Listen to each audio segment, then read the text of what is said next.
और ऐसा आदमी तुम्हारा मजाक उड़ाए जो तुम्हारे बारे में एबीसीडी नहीं जानता है, सच में नहीं जानता है, फिर भी मजाक उड़ा रहा है, तो क्या करोगे?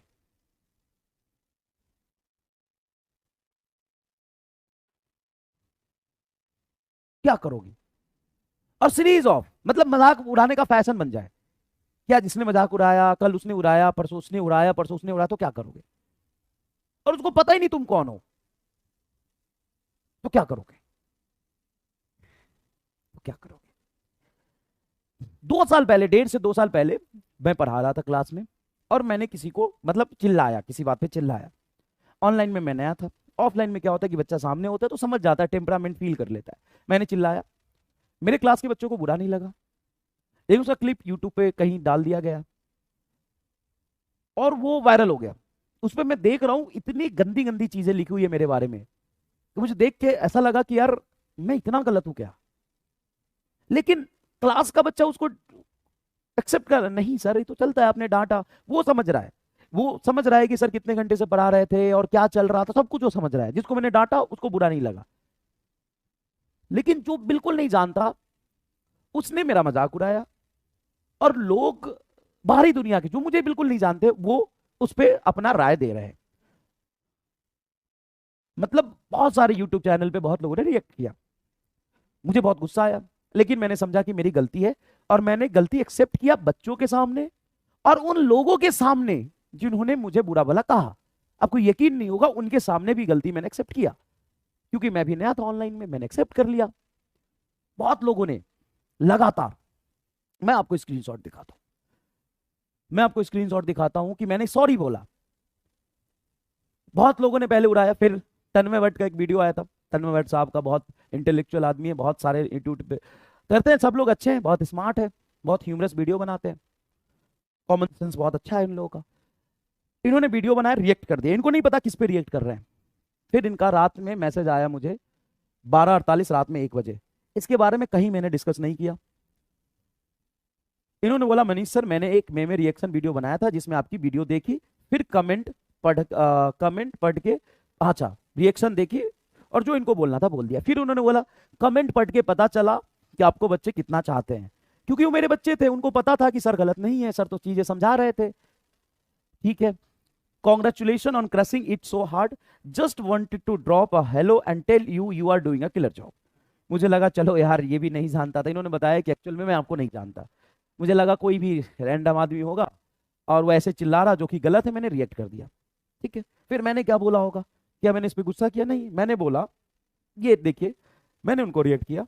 ठीक है, this video is creating negative image but it is not your fault, I have to take care of my words, actually I was explaining charge due to friction, and जो भी मैं डांट रहा था मैंने बताया। ये उस वीडियो के बहुत लंबे समय बाद रिएक्शन आया। ठीक है, मैंने एक्सेप्ट कर लिया, चलो कोई बात नहीं, मेरे से गलती हो गया, लोगों ने उड़ाया मजाक, ठीक है। फिर फिर 6 महीने बाद कोई ठगेशकर का है, ठगेशकर के वो रिएक्ट किया। क्या किया जीवन में, तो किसी भी कहीं भी कुछ भी वायरल चीज उठाते उस पर रिएक्ट कर देते हैं, और लोग कहते हैं कि वाह यार कितना टैलेंटेड और कितना मेहनती है। ठीक है, फिर मैंने बोला कोई बात नहीं, चलो छोड़ते हैं, मैंने कोई रिएक्शन कहीं नहीं दिया, किसी को कुछ नहीं बोला, बच्चे क्लास में स्पैम करते रहे, मैं चुपचाप पढ़ाता रहा।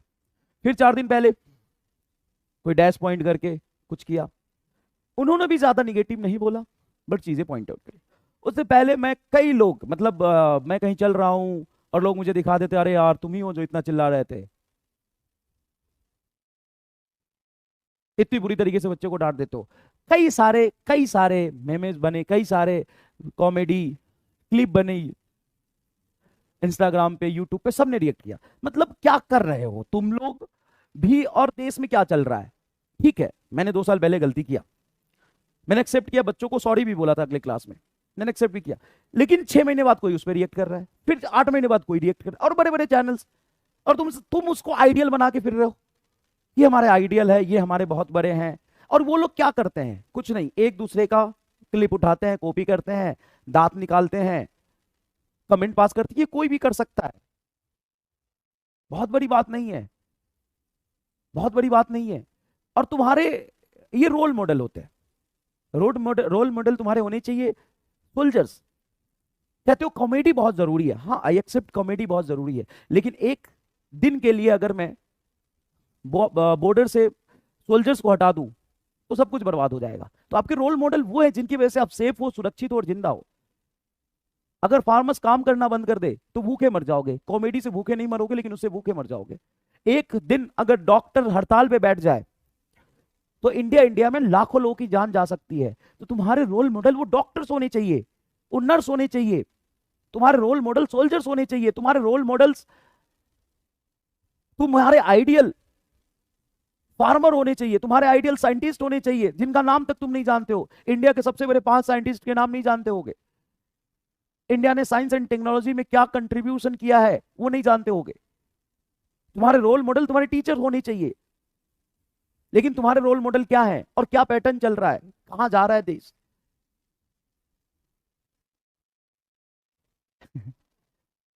मतलब पढ़ा लिखा होना इस बात की गारंटी नहीं है कि आप अच्छा ही कर रहे होंगे।